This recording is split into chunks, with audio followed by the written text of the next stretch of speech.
Lesson with me. My name is Ming. Today we look at how to present a mathematical induction. Motivation. While learning sequences, we will deduce that the sum of the first n term in an arithmetic series is given by this particular equation. Here, we would like to prove this statement using a technique called proof by mathematical induction. Now, the proof is very simple. It uses this particular concept, that is, if the proposal is true for n equal to 1, then we can assume that it is true for n, that we can assume that it is true for n equal to k. Then if the proposal can be shown that it is true for n equal to k plus 1, then the logic follows that the proposal is all true for 1 plus 2 plus 3 and so on. The logic is basically this. So when it is true for, it's like a domino effect, n equal to 1, it falls. And then if the second one falls as well, then you will have your proposal be true. And what you want is that all the proposals, all these dominoes here, each of n equal to 1, n equal to 2, all of them falling. All right. And if all of them falling, then then your logic flows. But the problem is that how do you know that whether the gap is the same?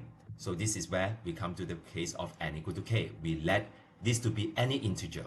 And if the subsequent any integer is also true, then our logic works.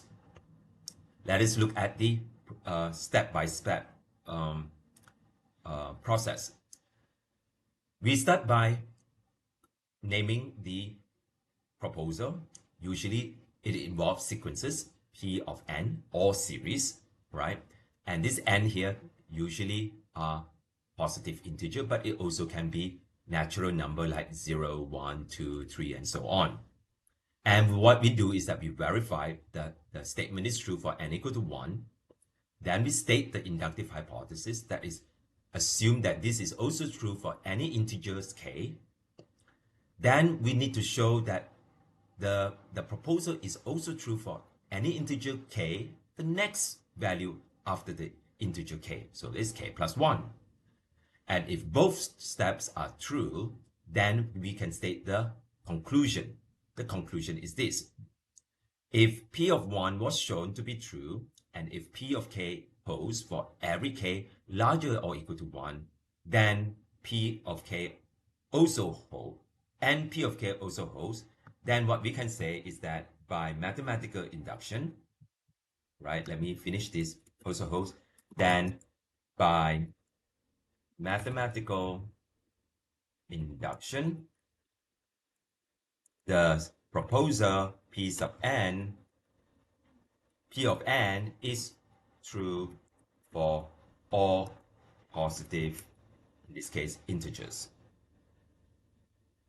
All right, so I'm not able to show you this, but all right, okay, all positive integers.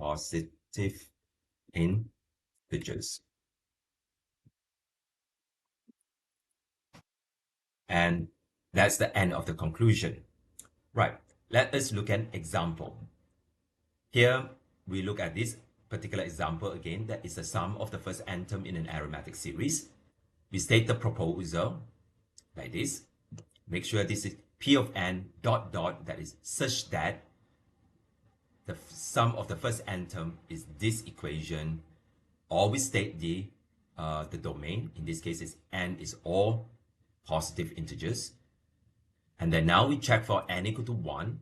So I start with the side that has most information, in this case, right-hand side, and then put n equal to 1 into the formula.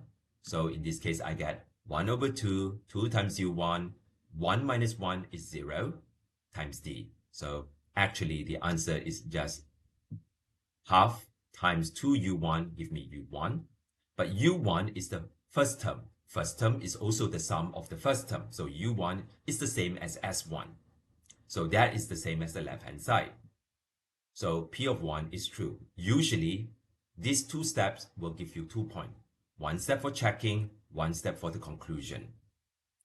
Next, we need to assume that the equation is true for any integer k. And k must be greater than or equal to 1. What is that? That is S sub k is equal to k over 2 and so on. And next, we need to show that this is also true for the subsequent integer that is k plus 1. What is that? That is, we need to show this thing in blue is true. Right. So this is where we're going to start again. So we're going to start from S sub k plus 1.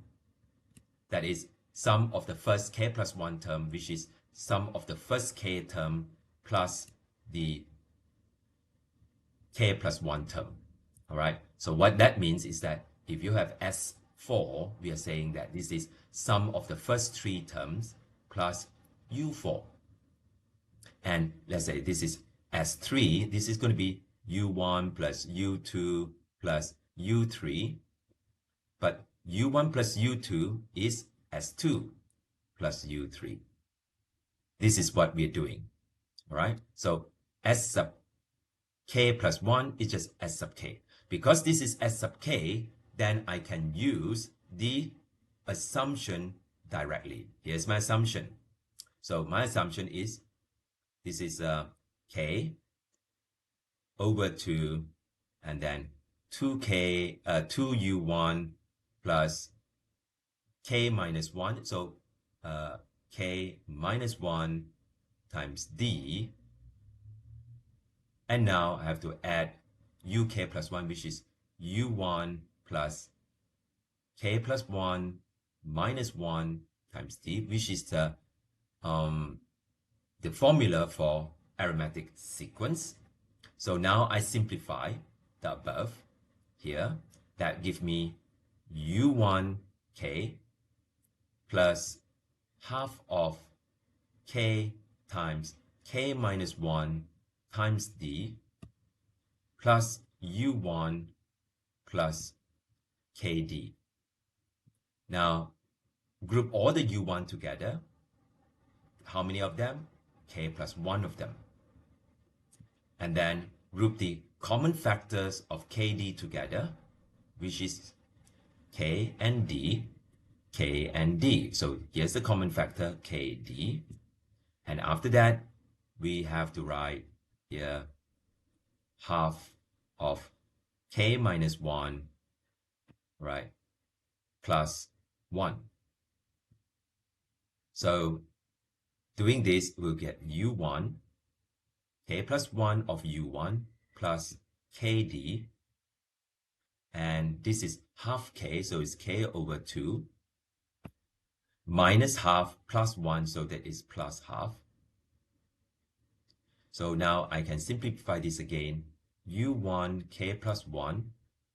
Take out the half as a common factor from the second term, so we'll get half kd. And then you have k plus 1. So now you can see that k plus 1 is the new common factor for these two terms. So I'm going to put in k plus 1 out here. And also, I'm going to also take out the half as a common factor. So now I have 2u1 plus, in this case, k d. But this is exactly what we wanted to show. Thus, I'm done. So what I can now conclude is that P of k plus 1 is true. So you can put in hence P of k plus 1 is true. And then the final statement is this. The final statement, I'm just going to enlarge this here for you to see, is here. Since P of 1 was shown to be true, and if P of k holds for every k larger than or equal to 1, then P of k plus 1, this is a small k here, also holds. Then by mathematical induction, we show that we can conclude that P of n holds for all positive integers. That's it. Thank you.